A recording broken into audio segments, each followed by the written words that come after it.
यं यं वापि स्मरन् भावं त्यजन्त्यन्ते कलेवरं तं तमेवैति कौन्तेय तदा सदा तद्भाव भाविता. हरे कृष्णा. हरे कृष्णा. हे कौंतेय, आपल्या देहाचा त्याग करीत असताना मनुष्य ज्या ज्या भावाचे स्मरण करतो त्या त्या भावाची तो निसंदेह प्राप्ती करतो. हरे कृष्णा. आता बघा, आपल्याला मरणाबद्दल बोललंच पाहिजे. नाही बोललं तर आपण जणू काही अज्ञानातच राहतो आणि आपल्याला वाटतं नाही सगळं काही चांगलं आहे, माझं पुढे चांगलंच होणार. आता ती तुम्हाला गोष्ट माहितीये का की एक ब्राह्मण असतो आणि त्याच्या घरी एक उंदीर असतो आणि उंदीर खूप नासधूस करत असतो धान्याचा, कपड्याचा. तर तो ब्राह्मण ठरवतो की आता मी एक मांजर आणतो आणि तो एका मांजराला घरी आणतो. आता मांजर बघितल्यावर या उंदराला काय वाटतं, आता मी माझ्या बिळातून बाहेर कसा येऊ, मला तर हे मांजर पकडून खाऊन टाकेल. तर तो विचार करतो आता मी डोळे बंद करतो आणि बाहेर येतो आणि मला काय हवं ते मी करीन. आता ते जर तो उंदीर डोळे मिटून बाहेर आला म्हणजे काय मरणच आहे ना त्याचं. त्याचप्रमाणे आपणही तसेच असतो त्या उंदरासारखे. आणि तुम्ही बघा काही काही लोक प्रश्न विचारतात, how are you, I am fine, English मधलं उत्तर काय, कसं आहे, ठीक आहे, किंवा हिंदीमध्ये कैसे हो आप, तर ते तर उत्तर ऐकून मी चाट पडले. एकाला मी दिल्लीमध्ये असताना विचारलं तर त्या बाई म्हणाले एकदम बढिया. तर काही नाहीये, कोणी ठीक नाहीये, कोणी फाईन नाहीये, कोणी बढिया नाहीये. जोपर्यंत तुम्हाला माहित नाहीये तुम्ही पुढे कुठे जाताय, पुढच्या जन्मी कुठे जाताय, तोपर्यंत काहीही ठीक नाहीये आणि काही बढिया नाहीये. तर हे आपल्याला माहित असावं लागतं की आपण कुठले कर्म करतोय, आपण काय करतोय, आपल्या मनामध्ये कुठले विचार आहेत. आता ही गोष्ट मी तुम्हाला सांगितली आहे भरत महाराजांची. त्यांनी काय विचार करता करता शरीराचा त्याग केला, हरणाचा विचार, आणि मग त्यांना कुठलं शरीर मिळालं, हरणाचं शरीर मिळालं. आता हे भरत महाराज आपलं घरदार सोडून, त्यांची बायको होती, मुलं होती, चांगला परिवार होता, बरं ते राजे होते, तरी देखील ते सगळं सोडून कृष्णासाठी गेले. असं नाही की त्यांना परिवार नव्हता, त्यांची बायको त्यांच्यावर रोज भांडायची आणि घरी खूप फ्रस्ट्रेशन होतं त्यांना, किंवा पैशाची कमी होती, चला आता मी हे सगळं सोडतो आणि जंगलात जातो, असं नव्हतं. ते खूप मोठे कृष्ण भक्त होते आणि प्रेमापोटी ते हे सगळं सोडून गेले. परंतु कृष्णाने काय केलं, तुम्हाला आठवतं ना 6व्या अध्यायात मी सांगितलं तुम्हाला की जेव्हा आपण आपला योग जो आहे तो अर्धवट एखादा माणूस सोडतो, कृष्ण काय करतो, ते सगळं तो जपून ठेवतो आणि पुढच्या जन्मात तुम्हाला स्मरण देतो. आणि मग तुम्हाला स्मरण झाल्यावर तिकडनं परत तुमची भक्ती चालू होते. तर हे जे हरण आहे, या हरणाला स्मरण झालं की मी गेल्या जन्मी कोण होतो, म्हणून ते त्याचं जन्मस्थळ सोडून जिकडे लुसलुशीत गवत होतं, इतर हरणं होती, त्या हरणांचा संग आणि सुंदर पर्वत सोडून पर्वताच्या पायथ्याशी आलं. तिकडे एक कुलाश्रम ऋषींचा आश्रम होता. त्या आश्रमापाशी, त्या आश्रमाच्या बाहेर राहायला लागलं आणि काय खायला लागलं, जसे हे योगी फक्त पाण्या फळ्यावर किंवा कंदमुळांवर राहतात, तसं हे हरण फक्त झाडाची वाळलेली पानं जी खाली पडत होती ते पानं खाऊन राहत होतं. आणि आश्रमातली लोक त्याला काही खायला द्यायची, ते प्रसाद वगैरे ते खात होतं आणि आपल्या कानाने कृष्णाची स्तुती, कृष्णाचं संकीर्तन, कृष्ण कथा हे ऐकू लागलं. आणि मग पुढच्या जन्मी याच हरणाला जड भारत म्हणून त्याला जन्म मिळाला. आता हा त्याला मानव जन्म मिळाला. आता जड भारत जेव्हा तो झाला तेव्हा त्याला त्याचे गेले 2 जन्म लक्षात होते आणि आता मात्र त्यांनी ठरवलं की आता मी कोणाशीही आसक्त होणार नाही. मी केवळ हरिनाम आणि हरी ध्यानच करीन आणि मग त्या जन्मानंतर जड भारताला कृष्ण प्राप्ती झाली.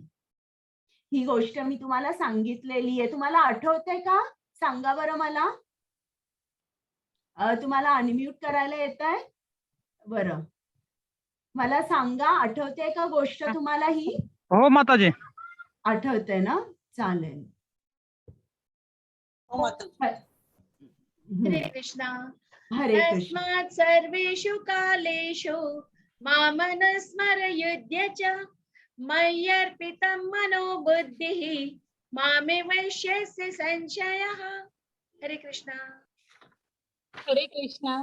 म्हणून अर्जुना, तू सदैव माझा म्हणजे कृष्णाच्या रूपात विचार कर आणि त्याच वेळी तुझे युद्धाचे विहित कर्तव्य पार पाड. मला समर्पित केलेले तुमचे कर्म, तुमचे कार्य आणि तुमचे मन आणि बुद्धी माझ्यावर स्थिर केल्याने तुम्ही निसंशयपणे माझी प्राप्ती कराल. हरे कृष्णा. आता बघा इकडे काय सांगितलंय अर्जुनाला, तू सदैव माझा कृष्णाच्या रूपात विचार कर. माम अनुस्मर युद्धच, म्हणजे असं नाही कृष्णाने सांगितलं तू माझा असा विचार कर की मी प्रकाश आहे, मी नाद आहे, मी ध्वनी आहे, मी एक शक्ती आहे. नाही, माम अनुस्मर म्हणजे माझा कृष्ण रूपात तू विचार कर आणि त्याच वेळी तू तुझे कर्तव्य कर. आणि त्याचं कर्तव्य म्हणजे काय? युद्ध. म्हणजे कुठेही जरा जरी कृष्णाचं कॉन्सन्ट्रेशन इकडे तिकडे, अर्जुनाचं कॉन्सन्ट्रेशन इकडे तिकडे गेलं म्हणजे मरण.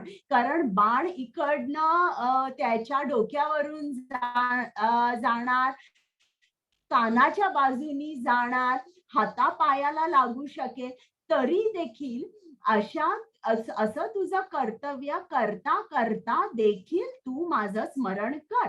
असं नाही कृष्णाने सांगितलं की सकाळी उठलं ना की 1 तास माझं स्मरण कर, मग दुपारी एक अर्धा तास कर आणि रात्री झोपायच्या अगोदर कर. असं नाही. कृष्णाने सांगितलंय की माझं सदैव स्मरण कर आणि ते सुद्धा स्मरण कसं कर? कृष्ण रूपामध्ये कर. असं नाही की मी प्रकाश आहे, मी एक शक्ती आहे, असं नाही. कृष्ण रूपामध्ये स्मरण कर, मग निसंशयपणे तुला माझी प्राप्ती होईल. आता इकडे बघा प्रल्हाद महाराज आहे, त्यांनी 7व्या स्कंदामध्ये सांगितलेलं आहे की अगदी लहानपणापासून आपण कृष्ण स्मरण केलं पाहिजे. आता हे प्रल्हाद महाराज असुर कुळामध्ये त्यांचा जन्म झाला होता आणि आपल्या मातेच्या गर्भात असतानाच त्यांनी पूर्ण भागवत कथा नारद मुनींकडून ऐकली होती, श्रवण केली होती आणि त्याच्यामुळे त्यांना हरी कीर्तन करून कृष्ण प्राप्ती होते हे त्यांना माहित होतं. मग शाळेत जेव्हा त्यांचे गुरु होते ते जेवायला जायचे आणि जेव्हा लंच ब्रेक होती तेव्हा हे काय करायचे, भक्त प्रल्हाद आपल्या सगळ्या असुर मित्रांना सांगायचे चला आपण हरी कीर्तन करूया. ते मित्र म्हणायचे नाही नाही, आता काय हे आपलं वय आहे का, आपण लहान आहोत, आपण आता खेळूया, आपण नाचूया, पण हरिनाम घेत नाचूया. आणि ते सगळे ते या मुलांना गोष्ट सांगायचे, भागवत कथा सांगायचे, हरी कीर्तन करायचे. तर असे प्रल्हाद महाराज सांगतात की म्हातारपण म्हणजे काय ते आपल्याला सांगतात. बरं मला आता तुम्ही सांगा बरं, तुम्हाला काय वाटतं की म्हातारपण म्हणजे काय? माताजी मी थोड्या वेळात येते. चालेल चालेल. म्हातारपण म्हणजे काय मला कोण सांगेल? हात वर करा. म्हातारपण म्हणजे काय?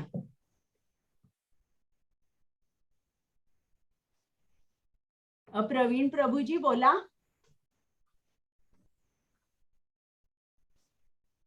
सर्व जबाबदाऱ्या पार पडल्यानंतर जो हम्म.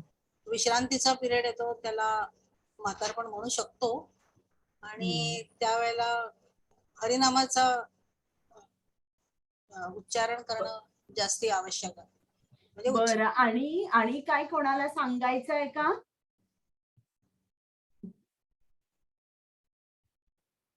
पल्लवी माताजींना काही बोलायचं आहे?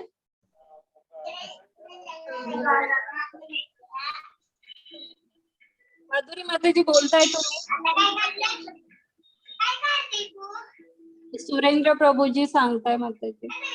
बोला.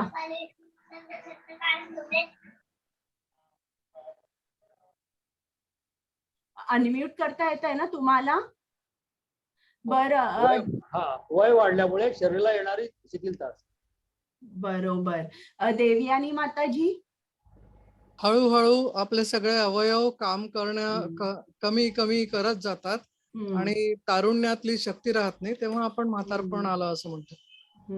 तर आता मी तुम्हाला सांगते, प्रल्हाद महाराज काय म्हणतात, शास्त्र आपल्याला काय सांगतात. म्हातारपण म्हणजे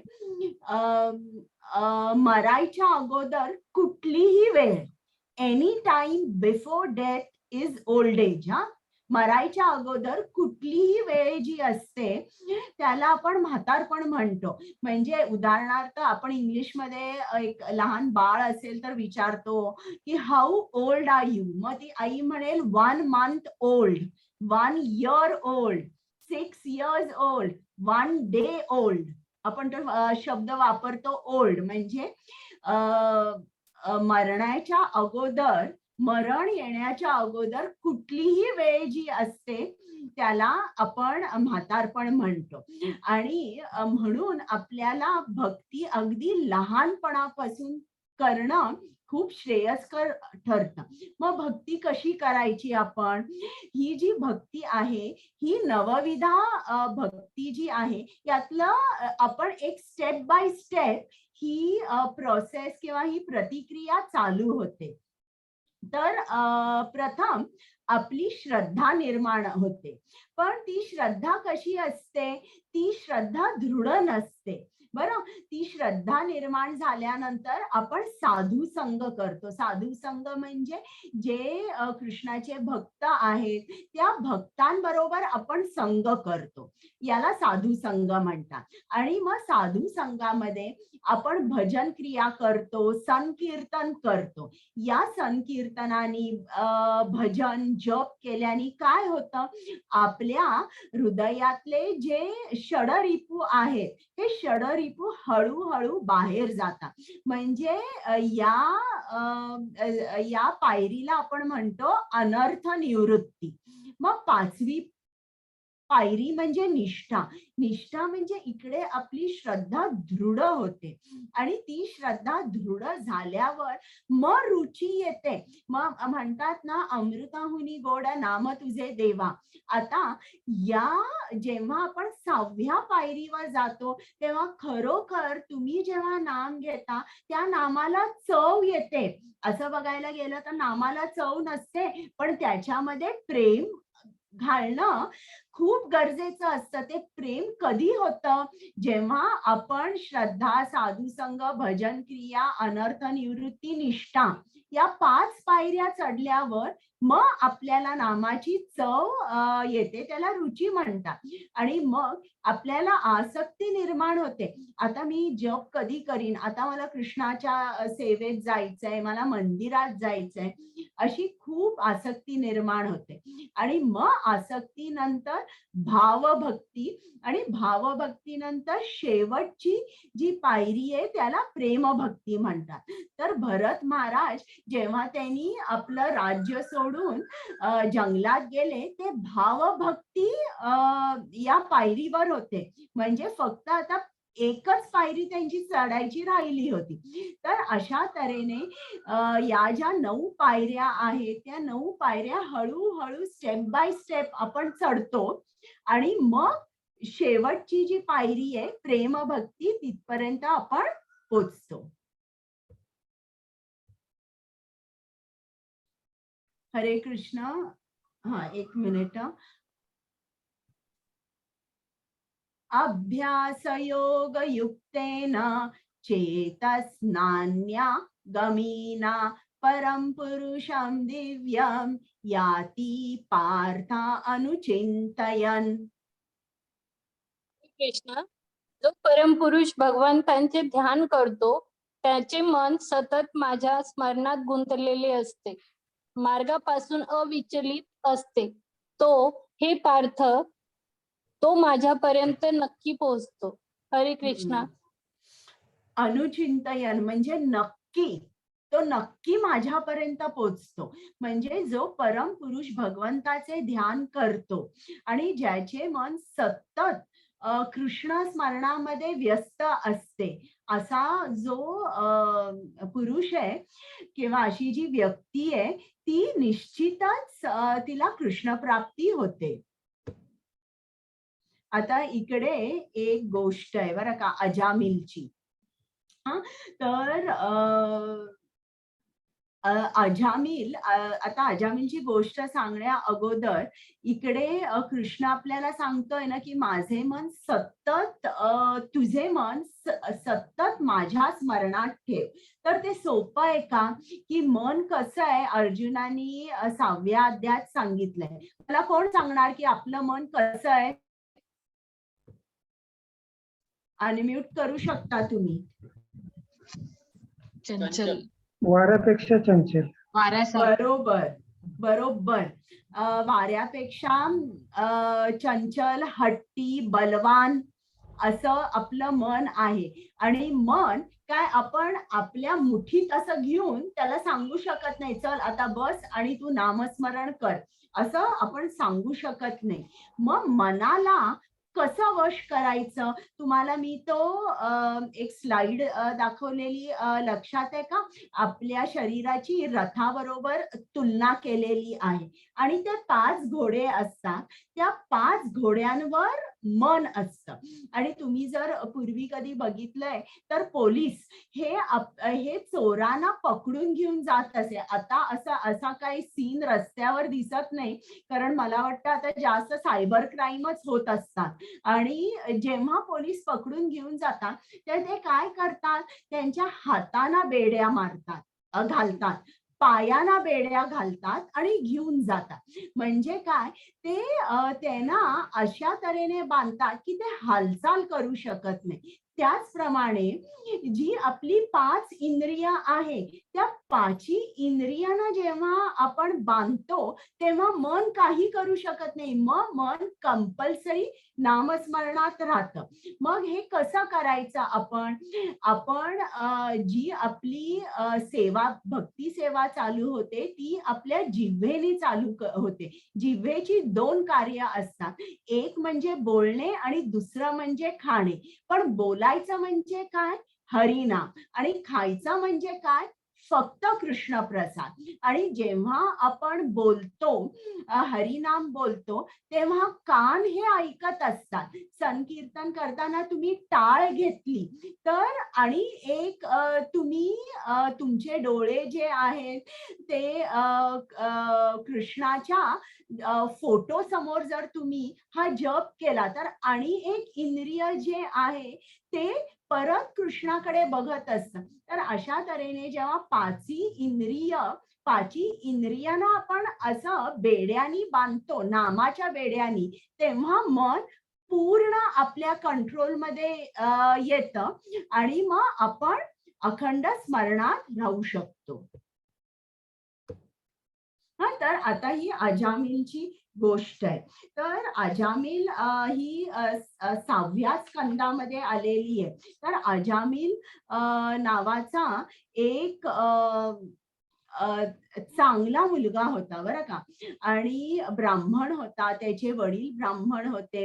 घरी वेद पठण आणि मंत्र पूजा वगैरे हे रोजच्या रोज होत असे.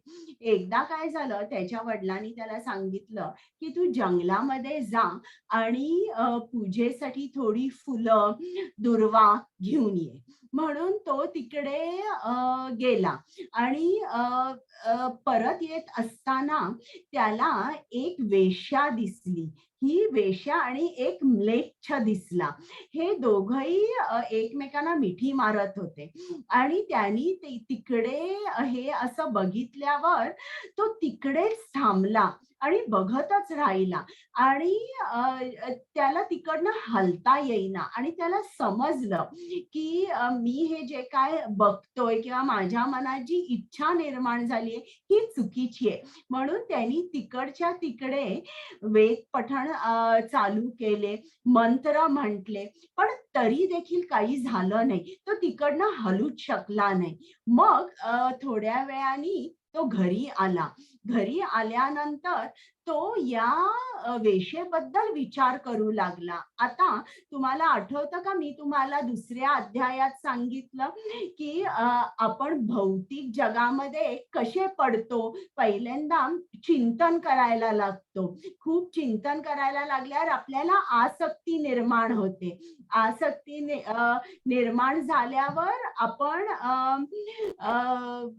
आपल्याला इच्छा निर्माण होते. ती इच्छा पूर्ण न झाल्यामुळे क्रोध निर्माण होतो. मग आपली बुद्धी भ्रमिष्ट होते. असे मी तुम्हाला 8 पायऱ्या सांगितल्या होत्या की आपण भौतिक जगामध्ये पडतो. तर त्याचप्रमाणे हा दिवसभर विचार करायला लागला आणि शेवटी त्याला राहवलं नाही म्हणून तो त्या वेश्येच्या घरी गेला आणि तिला सांगितलं की तू माझ्या घरी कामाला येशील का. आता हा अजामिल चांगल्या सभ्य घराण्यातला होता. त्याचं लग्न झालं होतं. त्याची सुलक्षणी बायको आणि सुंदर बायको होती, तरुण बायको होती.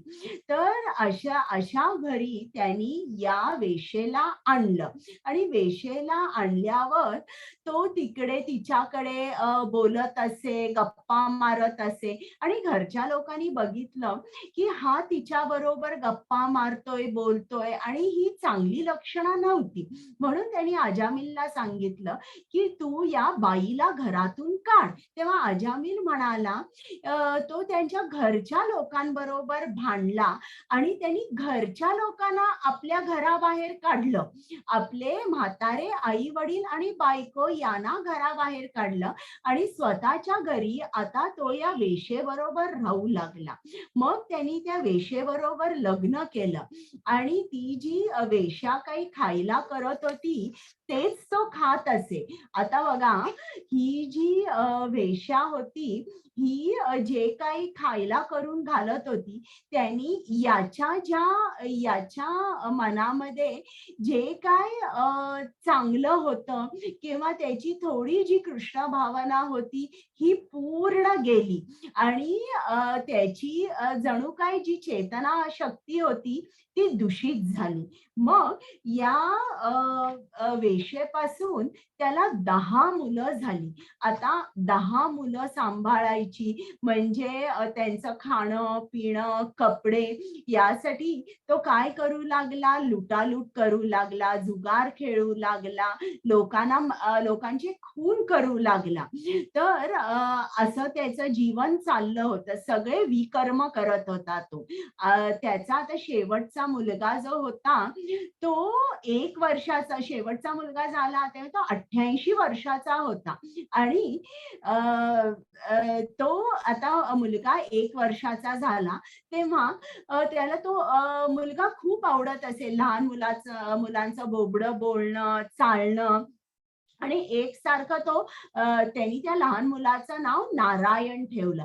एकसारखं नारायण काय करतोय, नारायण झोपला का, नारायण जेवला का, एकसारखं नारायण नारायण म्हणत असे. आणि इकडे त्यांनी श्रील प्रभुपादांनी स्नेह म्हणजे काय सांगितलंय की स्नेह जेव्हा असा आपल्याला आपल्या मुलांवर होतो तेव्हा कशी अधोगती होते आणि आपण खाली घसरतो हे उदाहरण त्यांनी दिलंय. पण आता इकडे बघा, त्यांनी या मुलाचं नाव नारायण ठेवलं आणि नारायण ठेवल्यावर एकदा तो असा झोपलेला होता अजामिल आणि त्याच्या लक्षात आलं की आता त्याचा अंतकाळ आलेला आहे आणि त्याला यमदूत दिसले त्याच्याजवळ येताना आणि तो खूप घाबरला आणि घाबरून त्यांनी जोरात नारायण म्हणून हाक मारली. नारायण म्हणून हाक मारल्याबरोबर तिकडे विष्णुदूत आले आणि या दोघांमध्ये भांडण झालं की याचा आत्मा आम्ही यमलोकात नेणार आहे. विष्णुदूत म्हणाले नाही, त्यांनी नारायणाचं नाव घेतलंय म्हणून याचा आत्मा आम्ही विष्णू लोकात नेणार आहे, वैकुंठ लोकात नेणार आहे. आणि हे खूप सुंदर श्रील प्रभुपादांनी पुस्तक लिहिलंय, अ सेकंड चान्स. तुम्हाला जर मिळालं ना तर हे पुस्तक वाचा. यमदूत आणि विष्णुदूत यांचा संवाद त्यांनी लिहिलेला आहे. तर आता याला हे झाल्यानंतर यमदूतांना या विष्णुदूतांनी त्यांचा पराभव केला आणि त्यांना पटवलं म्हणून यमदूत गेले परत. आता विष्णुदूतांनी या अजामिलनी नारायणाचं नाव घेतलं म्हणून परत त्याला जीवनदान दिलं. आणि मग मात्र अजामिल उठला आणि त्याला लगेच समजलं आपण काय चूक केली होती. म्हणून आपल्या बायकोलाही काही न सांगता, मुलाकडे न बघता तो लगेच घर सोडून काशीला गेला आणि तिकडे जवळजवळ 12 वर्ष त्यांनी जप ध्यान हे सगळं केलं. आणि मग मात्र त्याचं चित्त शुद्ध झाल्यानंतर जेव्हा त्याचा अंतकाळ आला तेव्हा त्यांनी कृष्णाचं स्मरण केलं म्हणून त्याला त्याचं स्वागत करण्यासाठी विमान आलं.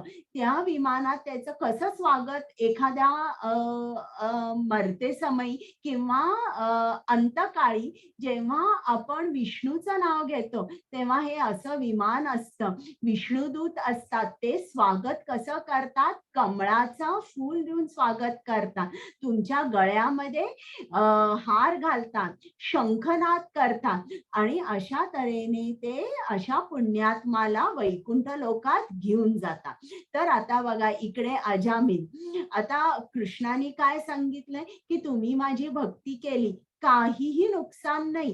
हे त्यांनी दुसऱ्या अध्यायात पण सांगितलंय, स्वल्पम अपि अस्य धर्मस्य त्रायते महतो भया, की इकडे हेच तुम्हाला भागवतामध्ये याचा प्रूफ मिळतं की इकडे अजामिलनी प्रथम त्यांनी वेद पठण केलं होतं, तो रोज मंत्र म्हणायचा, पूजा करायचा, चांगला होता तो, ब्राह्मण होता आणि कृष्णाकडे जात होता. पण असं काही झालं की त्याचं मन विषयाकडे आकर्षित झालं आणि तो कृष्णाकडे जाऊ शकला नाही. पण तरी त्यांनी जी काय भक्ती केली होती, थोडी भक्ती केली होती, ती थोडी भक्ती कृष्णाने जाणली. ती थोडी भक्ती त्यांनी तशीच ठेवली की याचं फळ याला मिळणार. म्हणजे भक्ती केली तर कधीही काहीही वाया जात नाही. हरे कृष्ण. कृष्ण माताजी. मनुष्याने परमपुरुषाचे सर्वज्ञ पुरातन नियंता अणुपेक्षाही सूक्ष्म सर्व गोष्टींचे पालन करता सर्व भौतिक कल्पनांच्या अतीत असणारे अचिंत्य आणि नित्य पुरुष या रूपामध्ये ध्यान केले पाहिजे. परमपुरुष सूर्याप्रमाणे तेजस्वी आहेत. ते भौतिक प्रकृतीच्या पलीकडे अर्थात दिव्य असे आहेत. हरे कृष्ण. आता इकडे बघा की काही लोकांना ध्यान करायला आवडतं. तर श्रील प्रभुपाद म्हणतात ध्यान कोणाचं करायचं, या कृष्णाच्या श्याम सुंदर रूपाचं तुम्ही ध्यान करा. तर इकडे आपल्याला एक समजतं, जर कोणीही तुम्हाला सांगितलं की नाही कृष्ण कोणी पुरुष नाहीये, तो निराकार आहे, तो कृष्ण म्हणजे एक शक्ती आहे, कृष्ण म्हणजे नाद आहे, God is energy, God is vibration असं म्हटलं तर हा 8.9 हा जो श्लोक आहे हा त्यांना सांगा. इकडे तुम्हाला काय समजतं की कृष्ण हा पुरुष आहे, पण तो दिव्य पुरुष आहे, आपल्यासारखा नाहीये. त्याला सुद्धा आकार आहे आणि त्याचं शरीर सुद्धा आपल्यासारखं आहे, पण आपल्या शरीराचा नाश होतो, त्याच्या शरीराचा नाश कधीच होत नाही. त्याचं रूप दिव्य आहे. तर इकडे आपल्याला याच्यावरून समजतं की कृष्ण हा शक्ती नाहीये, हा नाद नाहीये. आता इकडे बघा की कृष्णाचे जे मोठमोठे भक्त आहे ते नेहमी कृष्णावर ध्यान करत असतात. तर आता ब्रह्मदेव हे कोणावर ध्यान करतात? हे जे महाविष्णूचं रूप आहे, या रूपावर ब्रह्म नेहमी ध्यान करत असतात. मग शंकर हे कोणावर ध्यान करत असतात? तुम्हाला इकडे दिसतंय कृष्णाचं हे जे संकर्षण रूप आहे त्या रूपावर शंकर ध्यान करत असतात.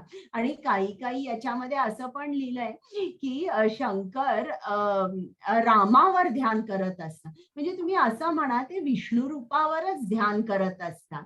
तर हे जे ध्यान करतात तर या ध्यानातून निश्चितच त्यांना हे समजत असेल की कृष्ण जो आहे तोच परमेश्वर आहे. ध्यान करण्याजोगा जो ईश्वर आहे तो कृष्णच आहे. हरे कृष्ण. हरे कुमुद कृष्णा. माताजी. हरे कृष्णा. मामुपेत्य पुनर्जन्म दुःखालयम शाश्वतम नाप्नुवन्ति महात्मानः संसिद्धिं परमां गतः. हरे कृष्णा. हरे कृष्ण माताजी. मला प्राप्त झाल्यानंतर महान आत्मे जे भक्तीमध्ये योगी आहेत ते कधीही या तात्पुरत्या जगात परत येत नाहीत, जे दुःखांनी भरलेले आहे, कारण त्यांना सर्वोच्च पूर्णता प्राप्त झाली आहे. हरे कृष्ण. आता इकडे कृष्ण आपल्याला अर्जुनाला सांगतोय की तू तुझं कर्तव्य कर आणि माझं सतत स्मरण कर. ध्यान करण्याजोगा कोण आहे? कृष्णच आहे. आणि कृष्ण आपल्याला खूप सांगतोय की तू भक्ती योग कर, माझं स्मरण कर, अंतकाळी सुद्धा मलाच स्मर, मग निश्चितच तुला प्राप्ती येईल. पण आता या जगात हे जग काय वाईट आहे? हे जग वाईट आहे का? आपल्याला कृष्ण प्राप्ती का करून घ्यायची आहे? तर कृष्ण आपल्याला पहिल्यांदा आपल्या जगाबद्दल सांगणार आहे आणि मग त्याच्या जगाबद्दल तो सांगणार आहे. आता आपलं जग कसं आहे? दोन विशेषणं वापरलेली आहेत, दुःखालयम, अशाश्वतम. हे जग कसं आहे? दुःखालय आहे.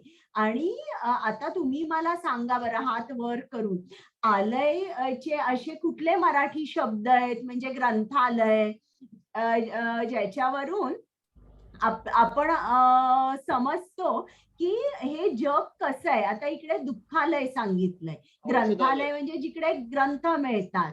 सांगा प्रभूजी. औषधालय. विद्यालय. वाचनालय. प्रलय. प्रलय. बरं. आणि विद्यालय. औषधालय. बरोबर. तर विद्यालय. देवालय, मंत्रालय अनेक आहेत. तर आपल्याला लक्षात येतं की कृष्ण स्वतः सांगतोय हे जग कसं आहे? दुःखालय, अ प्लेस ऑफ मिझरी. आणि कसं आहे? अशाश्वतम, म्हणजे हे अनित्य आहे किंवा टेम्पररी आहे, हे स्वतः कृष्ण सांगतोय. हरे कृष्ण. हरे कृष्ण माताजी. भौतिक जगातील सर्वोच्च ग्रहापासून खालपर्यंत सर्व दुःखाचे ठिकाणे आहेत, जेथे वारंवार जन्म आणि मृत्यू होतो. परंतु हे कुंतीच्या पुत्रा, जो माझ्या निवासस्थानी पोहोचतो तो पुन्हा पुन्हा जन्म घेत नाही. हरे कृष्ण. आता कृष्ण काय सांगतोय की आपल्याला असं वाटेल की या पृथ्वीवरच दुःख आहे. आणि आपण म्हणू की नको, मग ठीक आहे, मी चांगलं कर्म करीन आणि स्वर्गात जाईन. कृष्णाकडेच मला कशाला गेलं पाहिजे. म्हणून कृष्ण सगळं क्लिअर सांगतोय. म्हणजे मनामध्ये तुमच्या शंका नको की भौतिक जगात सर्व ग्रह जे आहेत, सर्व लोक जी आहेत, सर्व दुःखाची स्थाने आहेत आणि तिकडे जन्म मृत्यू आहेच. आणि पण जर तुम्ही माझ्या धामात आला, माझी प्राप्ती झाली, तर तुम्हाला परत जन्म नाही. आता स्वर्गामध्ये काय होतं तुम्हाला माहितीये ना, एक सारखे सूर आणि असुर यांची युद्ध चाललेली असतात. नरक म्हणजे काय आहे, खूप वेदना आहेत तिकडे. आणि पृथ्वीवर काय चालू आहे हे तुम्हाला माहिती आहे ना, सांगायला नको. हरे कृष्ण.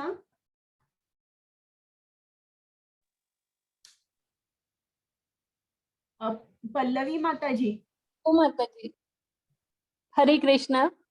मानवी गणनेनुसार ब्रह्मदेवाचा एक दिवसाचा कालावधी म्हणजे 1000 युगे एकत्र केली जातात आणि त्याच्या रात्रीचा कालावधी देखील असाच आहे. जेव्हा ब्रह्माचा दिवस प्रकट होतो तेव्हा ही जीवसृष्टी अस्तित्वात येते आणि ब्रह्माच्या रात्रीच्या आगमनाने हे सर्व नष्ट होतात.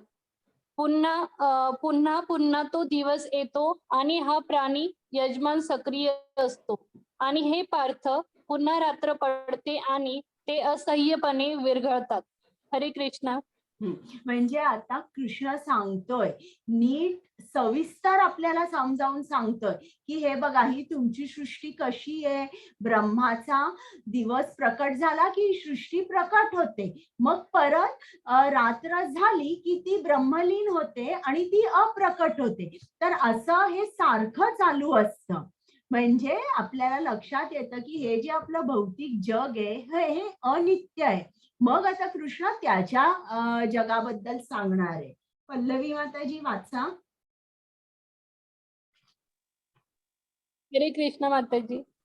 याहून अन्य एक अव्यक्त प्रकृती आहे जी या व्यक्त आणि अव्यक्त जड पदार्थाच्याही पलीकडे आणि सनातन आहे. ती परा आणि अविनाशी आहे.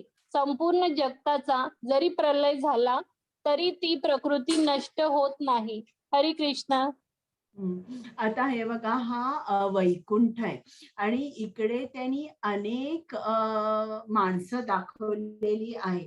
तर वैकुंठ लोकामध्ये सुद्धा कृष्ण सर्वांचं रक्षण करतो आणि तिकडे एकच ध्येय असतं सर्वांचं की मी कृष्णाची सेवा करणारे, मी कृष्णावर खूप प्रेम करणारे, असंच सर्व लोकांचं हे एकच ध्येय असतं.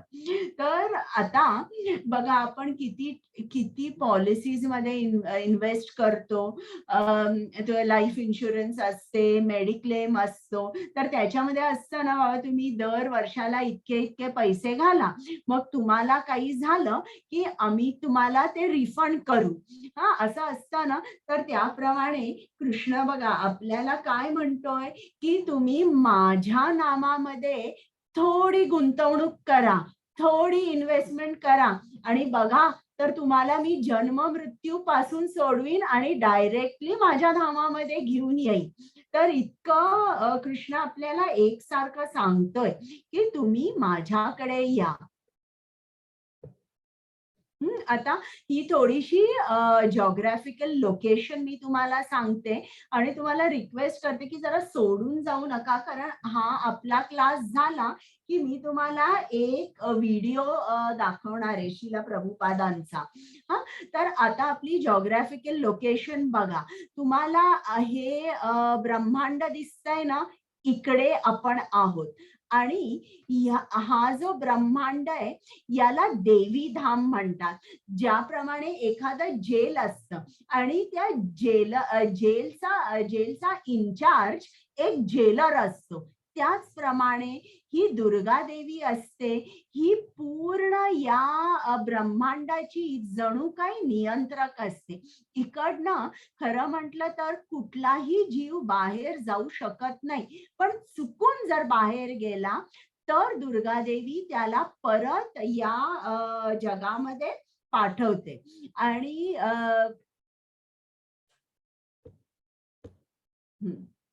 आणि इकडे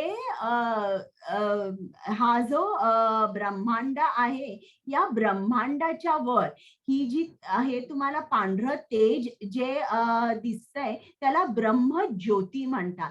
या ब्रह्मज्योतीमध्ये अनेकानेक वैकुंठ लोक असतात आणि सर्वात उच्च म्हणजे गोलोक वृंदावन, जे कृष्णधाम आहे, जिकडे कृष्ण आहे त्याला गोलोक वृंदावन म्हणतात. तर अशी ब्रह्मज्योतीमध्ये जी वैकुंठ लोक, जे वैकुंठ लोक आहेत किंवा गोलोक वृंदावन आहे, तिकडे पोचल्यावर आपण कधीही परत या ब्रह्मांडामध्ये परत येत नाही. आता हा जो इकडे तुम्हाला ब्रह्मज्योतीमध्ये अर्धा जो काळा भाग दिसतोय आणि अर्धा ब्रह्मज्योतीमध्ये दिसतोय, हा जो लोक आहे याला सदाशिव लोक म्हणतात. आता कृष्ण जो आहे त्याचे अनेक अवतार असतात, पण त्याचे जे मुख्य 3 पुरुष अवतार आहे त्याबद्दल मी तुम्हाला सांगणार आहे. प्रथम कृष्णाचा विस्तार होतो महाविष्णू मध्ये. तुम्हाला इकडे दिसतोय का महाविष्णू? हा कर्णोदक्षाय महासागरामध्ये असतो आणि हा जो हा जो समुद्र आहे त्याला विरजा नदी सुद्धा म्हणतात बरं का. ही नदी ओलांडून आपल्याला वैकुंठ लोकात जावं लागतं. तर हा प्रथम अवतार झाला कृष्णाचा, महाविष्णू. आणि जेव्हा केव्हा ब्रह्माला किंवा इतर देवदेवतांना काही प्रश्न असतो तेव्हा ते महाविष्णूचं स्मरण करतात बरं का. आणि महाविष्णू च्या श्वास उश्वासातून अनेक ब्रह्मांड तयार होतात. हे तुम्हाला सोनेरी सोनेरी असे गोल गोल हे दिसतायत का बॉल्स, हे असे असंख्य ब्रह्मांड होतात, त्यापैकी हा आपला एक आहे. आणि महाविष्णूचा विस्तार होतो गर्भोदक्षाय विष्णू मध्ये आणि अशा तऱ्हेने महाविष्णू या ब्रह्मांडामध्ये प्रवेश करतो. ज्याप्रमाणे गाडी आपल्या जर घराच्या बाहेर असेल, चांगली मोठी गाडी असेल, पण ड्रायव्हरच नसेल तर ती गाडी चालणार कशी? त्याचप्रमाणे हा जो ब्रह्मांड आहे या ब्रह्मांडामध्ये महाविष्णूचा अवतार म्हणजे कृष्णाचा आता दुसरा अवतार झाला. हा पहिला महाविष्णू, आता गर्भोदक्षाय विष्णू. हा जो विस्तार झाला कृष्णाचा हा प्रत्येक ब्रह्मांडामध्ये जातो आणि त्या गर्भोदक्षाय विष्णूच्या नाभी कमलातून एक कमळ बाहेर येतं आणि त्या नाभी कमलावर 14 लोक असतात बरं का. तुम्ही जर आता मी तुम्हाला हे PDF पाठवीन, तुम्ही झूम करून बघा. ही जी 14 लोक आहे त्यामध्ये पृथ्वी जी आहे ही 7व्या स्तरावर आहे. पृथ्वीच्या वर भुवरलोक, स्वर्गलोक, महरलोक, जनलोक, तपोलोक आणि मग सत्यलोक किंवा ब्रह्मलोक. आणि पृथ्वीच्या खाली आताळ, विताळ, सुताळ, महाताळ, रसाताळ आणि पाताळ ही अशी 14 लोक असतात. आणि या कमळाच्या देठावर ही 14 लोक आहेत आणि कमळावर ब्रह्मा असतो बरं का. तर आता गर्भोदक्षाय विष्णूचा परत विस्तार होतो किंवा कृष्णाचा तिसरा विस्तार, पुरुष अवतार आपण म्हणू शकतो. त्याला आपण म्हणतो क्षीरोदक्षाय विष्णू. क्षीरोदक्षाय विष्णू हा प्रत्येक जीवात्म्याच्या हृदयामध्ये परमात्मा म्हणून स्थित असतो. तर हे कृष्णाचे 3 अवतार झाले आणि ही आपली जॉग्राफिकल पोझिशन झाली. आणि इकडनं बाहेर पडणं या ब्रह्मांडातून अशक्य असतं. इकडे एकापेक्षा एक, इकडे 7 आवरण असतात.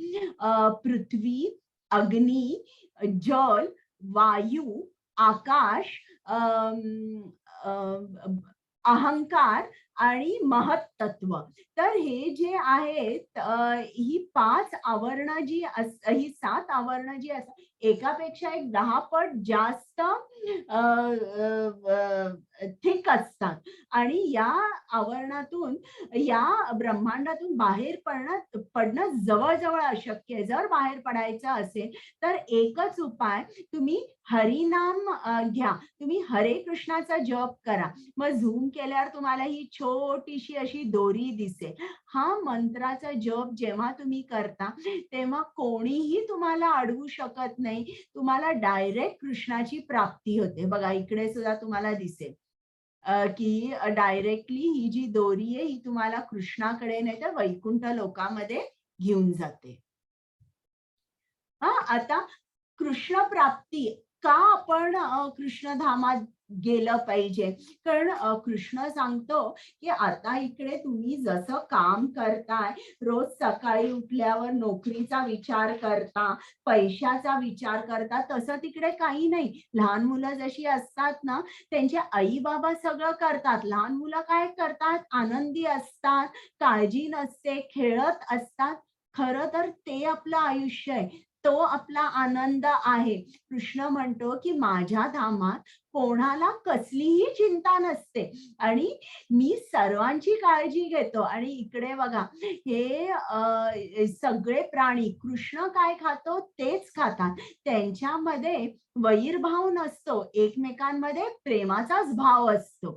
आणि ही जी कृष्ण लीला वृंदावनातली किंवा यशोदा ही कृष्णावर रागवलेली आहे, कारण तो मडकी फोडतोय आणि लोणी माकडांना देतोय. या लीला नित्य चालू असतात आणि रोज रोज त्याच्यातून जास्त आनंद असा मिळत राहतो त्याच्या भक्तांना. आता हे शेवटचं आहे की श्रील प्रभुपादांनी एक पुस्तक लिहिलेलं आहे. त्या पुस्तकामध्ये मुकुंदमाला स्तोत्र म्हणून आहे आणि कुलशेखर नावाचा एक राजा असतो. तर तो कृष्णाला प्रार्थना करतो की अंतकाळी जेव्हा मी म्हातारा होईन तेव्हा मला हे करता नाही येणार तुझी प्रार्थना, कारण माझी जी इंद्रिय असतील ती चालत असतील की चालत नसतील हे सांगता येणं अवघड आहे. आणि कदाचित मला नाम घ्यायचं असेल पण माझ्या घशामध्ये जळजळ चालू होईल. तर मग आता असं झाल्यानंतर मी तुझं स्मरण करू शकणार नाही. त्याच्यामुळे माझी तब्येत चांगली असताना, चांगलं आरोग्य असतानाच मला मरण येऊ दे. हे खूप छान पुस्तक आहे. तुम्हाला जर मिळालं तर तुम्ही विकत घ्या आणि वाचा. आता हरे कृष्ण. कुमुद माताजी. हरे कृष्ण माताजी. ओके, हे मला जमत नाही पण तरी सुद्धा प्रयत्न करते. कृष्ण त्वदीय पद पंकजा पंजरातम अद्येव मे विशतु मानस राजहंसः प्राण प्रयाण समये कफवात पित्तैः कंठवरोधना विदोस्मरणा कूटस्ते. हरे कृष्ण. हरे कृष्ण माताजी. हे कृष्णा, ज्याप्रमाणे राजहंस कमळाच्या फुलांच्या देठाच्या चक्रव्यूहात प्रवेश करतो त्याचप्रमाणे माझ्या मनाला त्वरित तुझ्या कमळाच्या फुलासारख्या चरणांना अर्पण करण्याची परवानगी द्या. जेव्हा माझा शेवटच्या श्वासाच्या क्षणी माझा घसा शारीरिक विनोद, वायू, पित्त आणि कफ यांच्या क्रियेने अंकुचन पावतो तेव्हा मी तुमचे स्मरण कसे करू शकेन? हरे कृष्ण. हरे कृष्ण. कुमुद हरे माताजी. कृष्ण. हरे कृष्ण. वेदेषु यज्ञेषु तपस्सु चैव दानेषु यत् पुण्यफलं प्रदिष्टम् अत्येति तत्सर्वम् इदं विदित्वा योगी परं स्थानम् उपैति चाद्यम्. हरे कृष्ण. हरे कृष्णा. जो मनुष्य भक्ती मार्गाचा स्वीकार करतो तो वेदाध्ययन, तपस्या, दान देणे किंवा दार्शनिक तथा सकाम कर्म इत्यादी करण्यापासून जे फल प्राप्त होते त्या फलापासून वंचित होत नाही. केवळ भक्तिपूर्ण सेवा केल्याने त्याला सर्व प्राप्त होते आणि अखेरीस त्याला परम शाश्वत धामाची प्राप्ती होते. हरे कृष्णा. आता इकडे अर्जुनाला प्रश्न आहे. त्यांनी केवढं मोठमोठं सांगितलंय. अध्यात्म म्हणजे काय, अधिदैव म्हणजे काय, ब्रह्म म्हणजे काय, हे काही अर्जुनाला माहित नसतं. मग असा तो जरा गोंधळल्यासारखा होतो. अरे मी काही ज्ञानी नाहीये, मी वेद वाचलेले नाही, मला तप करायला वेळच नाही, कारण माझी कर्तव्य कोण करणार नाही, मला दान द्यायला वेळ आहे किंवा मला हे सगळं करायला वेळ नाहीये. मग त्याच्याकडे बघून कृष्ण ओळखतो आणि त्याला सांगतो की जो भक्ती मार्गाचा स्वीकार करतो त्याला वेद अध्ययनाचे फळ मिळते, दान केल्याचे फळ मिळते, तपाचे फळ मिळते आणि तो कुठल्याही फळापासून वंचित राहत नाही. केवळ भक्तिपूर्ण सेवा केल्याने त्याला सर्व काही प्राप्त होते आणि शेवटी त्याला माझी सुद्धा प्राप्ती होते. आता अर्जुनाला आनंद झालाय बरं का. आता आपण काय यात बघितलं, या अध्यायात अर्जुनानी जे 8 प्रश्न विचारले ते आपण बघितले, ऐकले. मग कृष्णाने उत्तर काय दिली हे पण आपण ऐकलं. मग मृत्यू समयी कृष्णाने सांगितलंय की तू माझं स्मरण कर, मग तुला माझी प्राप्ती होईल. मग हे एक श्लोक जो आहे हा घेतला नाही. योग मिश्र भक्तीद्वारे कृष्णाचे स्मरण. प्रत्येकाला शुद्ध भक्ती जमत नाही. मग काही जण काय करतात, ते ओंकारावर ध्यान करतात आणि मग त्यांचा जो प्राणवायू आहे तो भ्रूमध्यामध्ये आणून अशा तऱ्हेने स्मरण करत करत ते अंतकाळ साधतात. तर याबद्दल कृष्णाने सांगितलंय.